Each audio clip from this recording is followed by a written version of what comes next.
أعوذ بالله من الشيطان الرجيم. بسم الله الرحمن الرحيم. الحمد لله رب العالمين الرحمن الرحيم مالك يوم الدين. إياك نعبد وإياك نستعين. اهدنا الصراط المستقيم صراط الذين أنعمت عليهم غير المغضوب عليهم ولا الضالين.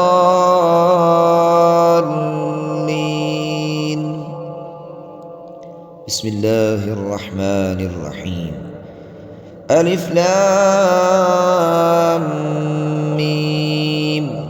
ذلك الكتاب لا ريب فيه هدى للمتقين الذين يؤمنون بالغيب ويقيمون الصلاة ومما رزقناهم ينفقون والذين يؤمنون بما أنزل إليك وما أنزل من قبلك وبالآخرة هم يوقنون أولئك على هدى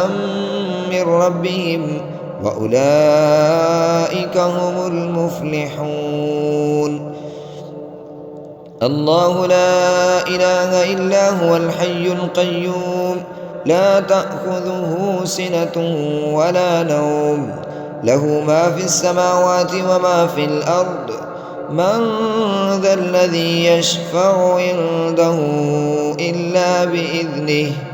يعلم ما بين أيديهم وما خلفهم ولا يحيطون بشيء من علمه إلا بما شاء وسع كرسيه السماوات والأرض ولا يؤوده حفظهما وهو العلي العظيم. بسم الله الرحمن الرحيم. الحمد لله الذي أنزل على عبده الكتاب ولم يجعل له عوجا قيما لينذر بأسا شديدا من لدنه ويبشر المؤمنين الذين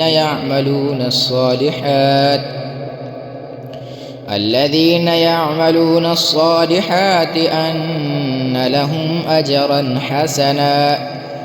ماكثين فيه أبدا وينذر الذين قالوا اتخذ الله ولدا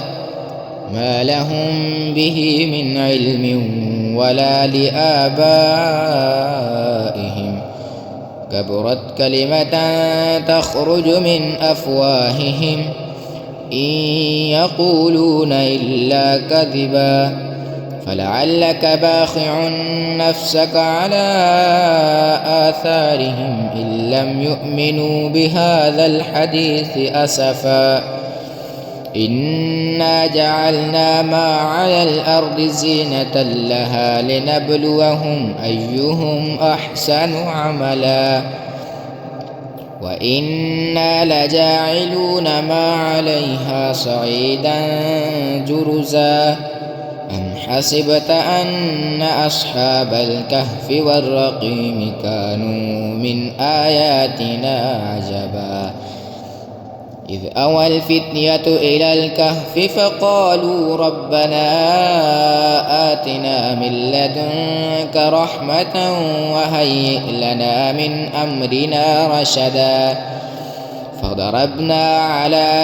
آذانهم في الكهف سنين عددا ثم بعثناهم لنعلم أي الحزبين أحصى لما لبثوا أمدا نحن نقص عليك نبأهم بالحق إنهم فتية آمنوا بربهم وزدناهم هدى وربطنا على قلوبهم إذ قاموا فقالوا ربنا رب السماوات والأرض لن ندعو من دونه إلها لقد قلنا إذا شططا هؤلاء قوم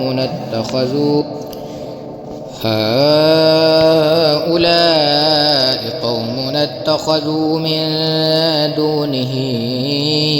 آلهة لولا يأتون عليهم بسلطان بين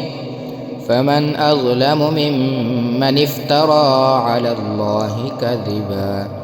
وإذ اعتزلتموهم وما يعبدون إلا الله فأووا إلى الكهف ينشر لكم ربكم من رحمته ويهيئ لكم من أمركم مرفقا وترى الشمس إذا طلعت تزاور عن كهفهم ذات اليمين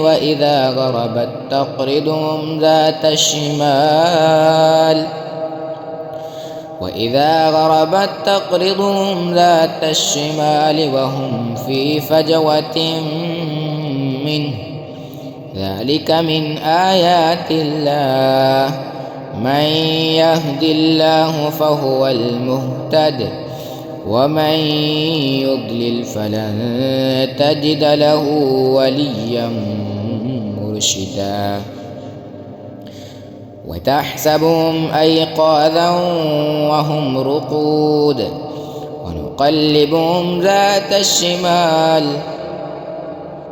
ونقلبهم ذات اليمين وذات الشمال وكلبهم باسط ذراعيه بالوصيد لو اطلعت عليهم لوليت منهم فرارا ولملئت منهم رعبا وكذلك بعثناهم ليتساءلوا بينهم قال قائل منهم كم لبثتم قالوا لبثنا يوما أو بعض يوم قالوا ربكم أعلم بما لبثتم فابعثوا أحدكم بورقكم هذه إلى المدينة فلينظر أيها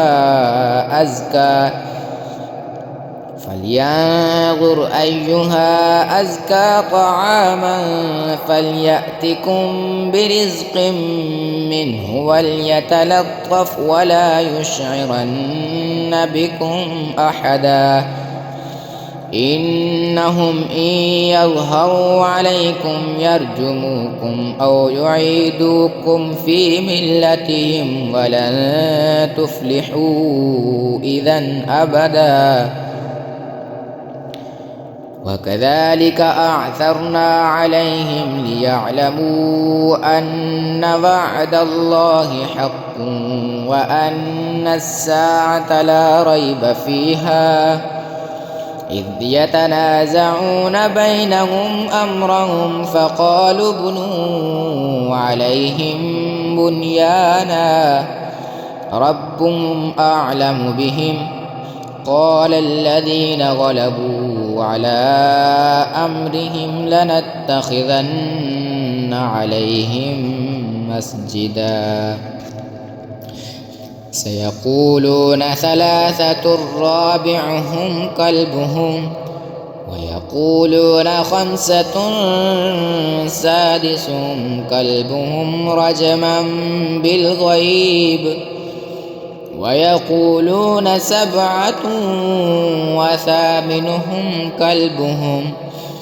قل ربي أعلم بعدتهم ما يعلمهم إلا قليل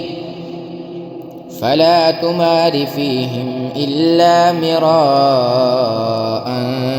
ظاهرا ولا تستفت فيهم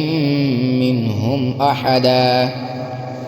ولا تقولن لشيء إني فاعل ذلك غدا إلا أن يشاء الله واذكر واذكر ربك إذا نسيت وقل عسى أن يهديني ربي لأقرب من هذا رشدا ولبثوا في كهفهم 300 سنين وازدادوا 9 قل الله أعلم بما لبثوا له غيب السماوات والأرض أبصر به وأسمع ما لهم من دونه من ولي ولا يشرك في حكمه أحدا واتل ما أوحي إليك من كتاب ربك لا مبدل لكلماته ولن تجد من دونه ملتحدا واصبر نفسك مع الذين يدعون ربهم بالغداة والعشي يريدون وجهه ولا تعد عيناك عنهم تريد زينة الحياة الدنيا ولا تطع من أغفلنا قلبه عن ذكرنا واتبع هواه وكان أمره فرطا وقل الحق من ربكم فمن شاء فليؤمنوا ومن شاء فليكفر إنا أعتدنا للظالمين نارا أحاط بهم سرادقها وإن يستغيثوا يغاثوا بماء كالمهل يشوي الوجوه بئس الشراب وساءت مرتفقا إن الذين آمنوا وعملوا الصالحات إنا لا نضيع أجر من أحسن عملا أولئك لهم جنات عدن تجري من تحتهم الأنهار يحلون فيها من أساور من ذهب ويلبسون ثيابا خضرا من سندس واستبرق متكئين فيها على الأرائك نعم الثواب وحسنت مرتفقا واضرب لهم مثل الرجلين جعلنا لأحدهما جنتين من أعناب وحففناهما بنخل وجعلنا بينهما زرعا كلتا الجنتين آتت أكلها ولم تظلم منه شيئا وفجرنا خلالهما نهرا وكان له ثمر فقال لصاحبه وهو يحاوره أنا أكثر منك مالا وأعز نفرا ودخل جنته وهو ظالم لنفسه قال ما أظن أن تبيد هذه أبدا وما أظن الساعة قائمة ولئن رددت إلى ربي لأجدن خيرا منها منقلبا قال له صاحبه وهو يحاوره وكفرت بالذي خلقك من تراب ثم من نطفة ثم سواك رجلا لكن هو الله ربي ولا أشرك بربي أحدا ولولا إذ دخلت جنتك قلت ما شاء الله لا قوة إلا بالله إن ترني أنا أقل منك مالا وولدا فعسى ربي أن يؤتيني خيرا من جنتك ويرسل عليها حسبانا من السماء حسبانا من السماء فتصبح صعيدا زلقا أو يصبح ماؤها غورا فلن تستطيع له طلبا وأحيط بثمره فأصبح يقلب كفيه على ما أنفق فيها وهي خاوية على عروشها وأحيط بثمره فأصبح يقلب كفيه على ما أنفق فيها وهي خاوية على عروشها ويقول يا ليتني لم أشرك بربي أحدا ولم تكن له فئة ينصرونه من دون الله وما كان منتصرا هنالك الولاية لله الحق هو خير ثوابا وخير عقبا واضرب لهم مثل الحياة الدنيا كماء إن أنزلناه من السماء فاختلط به نبات الأرض فأصبح حشيما تذروه الرياح وكان الله على كل شيء مقتدرا المال والبنون زينة الحياة الدنيا والباقيات الصالحات خير عند ربك ثوابا وخير أملا ويوم نسير الجبال وترى الأرض بارزة وحشرناهم فلم نغادر منهم أحدا وعرضوا على ربك صفا لقد جئتمونا فرادا كما خلقناكم أول مرة بل زعمتم أن لن نجعل لكم موعدا وعرضوا على ربك صفا لقد جئتمونا كما خلقناكم أول مرة بل زعمتم أن لن نجعل لكم موعدا ووضع الكتاب فترى المجرمين مشفقين مما فيه ويقولون يا ويلتنا ما لهذا الكتاب لا يغادر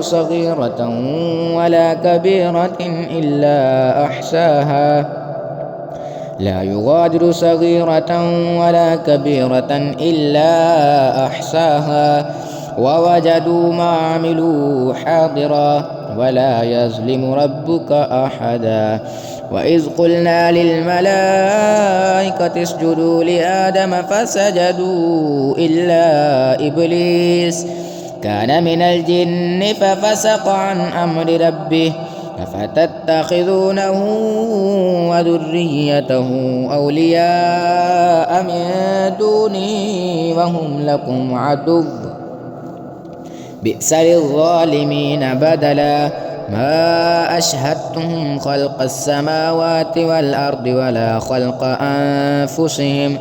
وما كنت متخذ المضلين عضدا ويوم يقول نادوا شركائي الذين زعمتم فدعوهم فلم يستجيبوا لهم وجعلنا بينهم موبقا ورأى المجرمون النار فظنوا أنهم مواقعوها ولم يجدوا عنها مصرفا ولقد صرفنا في هذا القرآن للناس من كل مثل وكان الإنسان أكثر شيء جدلا وما منع الناس أن يؤمنوا إذ جاءهم الهدى ويستغفروا ربهم إلا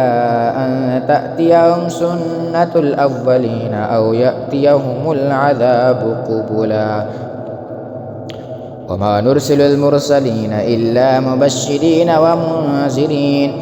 ويجادل الذين كفروا بالباطل ليدحضوا به الحق واتخذوا آياتي وما أنذروا هزوا ومن أظلم ممن ذكر بآيات ربه فأعرض عنها ونسي ما قدمت يداه إنا جعلنا على قلوبهم أكنة أن يفقهوه وفي آذانهم وقرا وإن تدعوهم إلى الهدى فلن يهتدوا إذا أبدا وربك الغفور ذو الرحمة لو يؤاخذهم بما كسبوا لعجل لهم العذاب بل لهم موعد لن يجدوا من دونه موئلا وتلك القرى أهلكناهم لما ظلموا وجعلنا لمهلكهم موعدا وإذ قال موسى لفتاه لا أبره حتى أبلغ مجمع البحرين أو أمضي حقبا فلما بلغا مجمع بينهما نسيا حوتهما فاتخذ سبيله في البحر سربا فلما جاوزا قال لفتاه آتنا غداءنا لقد لقينا من سفرنا هذا نصبا قال أرأيت إذ أوينا إلى الصخرة فإني نسيت الحوت وما أنسانيه إلا الشيطان أن أذكره واتخذ سبيله في البحر عجبا قال ذلك ما كنا نبغ فارتد على آثارهما قصصا فوجدا عبدا من عبادنا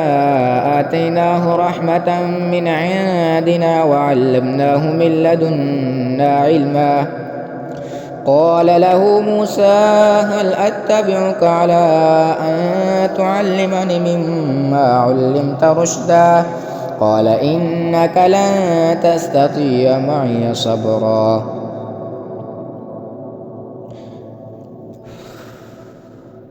وكيف تصبر على ما لم تحط به خبرا قال ستجدني إن شاء الله صابرا ولا أعصي لك أمرا قال فإن اتبعتني فلا تسألني عن شيء حتى أحدث لك منه ذكرا فانطلقا حتى إذا ركبا في السفينة خرقها قال أخرقتها لتغرق أهلها لقد جئت شيئا إمرا قال ألم أقل إنك لن تستطيع معي صبرا قال لا تؤاخذني بما نسيت ولا ترهقني من أمري يسرا فانطلقا حتى إذا لقيا غلاما فقتله قال أقتلت نفسا زكية بغير نفس لقد جئت شيئا نكرا قال ألم أقل لك إنك لن تستطيع معي صبرا قال إن سألتك عن شيء بعدها فلا تصاحبني قد بلغت من لدني عذرا فانطلقا حتى إذا أتيا أهل قرية استطعما أهلها فأبوا أن يضيفوهما فوجدا فيها جدارا يريد أن ينقض فأقامه قال لو شئت لاتخذت عليه أجرا قال هذا فراق بيني وبينك سأنبئك بتأويل ما لم تستطع عليه صبرا أما السفينة فكانت لمساكين يعملون في البحر فأردت أن أعيبها وكان وراءهم ملك يأخذ كل سفينة غصبا وأما الغلام فكان أبواه مؤمنين فخشينا أن يرهقهما طغيانا وكفرا فأردنا أن يبديهما ربهما خيرا منه زكاة وأقرب رحما وأما الجدار فكان لغلامين يتيمين في المدينة وكان تحته كنز لهما وكان أبوهما صالحا فأراد ربك أن يبلغا أشدهما ويستخرجا كنزهما رحمة من ربك وما فعلته عن أمري ذلك تأويل ما لم تسطع عليه صبرا ويسألونك عن ذي القرنين قل سأتلو عليكم منه ذكرا إنا مكنا له في الأرض وآتيناه من كل شيء سببا فأتبع سببا حتى إذا بلغ مغرب الشمس وجدها تغرب في عين حمية ووجد عندها قوما قلنا يا ذا القرنين إما أن تعذب وإما أن تتخذ فيهم حسنا قال أما من ظلم فسوف نعذبه ثم يرد إلى ربه فيعذبه عذابا نكرا وأما من آمن وعمل صالحا فله جزاء الحسنى وسنقول له من أمرنا يسرا ثم أتبع سببا حتى إذا بلغ مطلع الشمس وجدها تطلع على قوم لم نجعل لهم من دونها سترا كذلك وقد أحطنا بما لديه خبرا ثم أتبع سببا حتى إذا بلغ بين السدين وجد من دونهما قوما لا يكادون يفقهون قولا قالوا يا ذا القرنين إن يأجوج ومأجوج مفسدون في الأرض فهل نجعل لك خرجا على أن تجعل بيننا وبينهم سدا قال ما مكني فيه ربي خير فأعينوني بقوة أجعل بينكم وبينهم ردما آتوني زبر الحديد حتى إذا ساوى بين الصدفين قال انفخوا حتى إذا جعله نارا قال آتوني أفرغ عليه قطرا فما استطاعوا أن يظهروه وما استطاعوا له نقبا قال هذا رحمة من ربي فإذا جاء وعد ربي جعله دكا وكان وعد ربي حقا وتركنا بعضهم يومئذ يموج في بعض ونفخ في الصور فجمعناهم جمعا وعرضنا جهنم يومئذ للكافرين عرضا الذين كانت أعينهم في غطاء عن ذكري وكانوا لا يستطيعون سمعا أفحسب الذين كفروا أن يتخذوا عبادي من دوني أولياء إنا أعتدنا جهنم للكافرين نزلا قل هل ننبئكم بالأخسرين أعمالا الذين ضل سعيهم في الحياة الدنيا وهم يحسبون أنهم يحسنون صنعا أولئك الذين كفروا بآيات ربهم ولقائه فحبطت أعمالهم فلا نقيم لهم يوم القيامة وزنا ذلك جزاؤهم جهنم بما كفروا واتخذوا آياتي ورسلي هزوا إن الذين آمنوا وعملوا الصالحات كانت لهم جنات الفردوس نزلا خالدين فيها لا يبغون عنها حولا قل لو كان البحر مدادا لكلمات ربي لنفد البحر قبل أن تنفد كلمات ربي ولو جئنا بمثله مددا قل إنما أنا بشر مثلكم يوحى إلي أنما إلهكم إله واحد فمن كان يرجو لقاء ربه فليعمل عملا صالحا ولا يشرك بعبادة ربه أحدا فليعمل عملا صالحا ولا يشرك بعبادة ربه أحدا.